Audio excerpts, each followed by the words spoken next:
বন্ধুরা সবার আগে ফানি ভিডিও দেখো, তারপরের ফানি কমেন্ট পড়বো। চলো লেটস গো। तो चलिए शुरू करते हैं। অত্যাচার আমি সহ্য করেছি। 21শে জুলাই আমার মেরে কোমর ভেঙে দেওয়া হয়েছিল। আপনারা অনেকেই জানেন না, আমার শরীরে অনেক পার্টস নেই, সেগুলো অপারেশন করে করে বাদ দিতে হয়েছে। এমন এমন জায়গায় তারা আমাকে মেরেছে। আমার এই দুটো হাত দেখছেন, এই দুটো হাতও অপারেশন হয়েছে।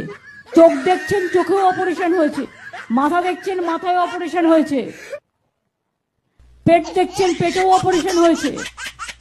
পা দেখছেন, পাদও ভেঙে দিয়েছিল, থেতলে দিয়েছিল। দিনের পর দিন, কখনো অনশন, 26 দিন এমনকি জল খাইনি, রাস্তায় পড়ে। A few moments later. Mamata দিদি কোনোদিনও নাটক করে না, যাত্রাপালা করে। হ্যাঁ, মাথায় তো অপারেশনটা বটে, না হলে এমন খেপা পাগল হয়।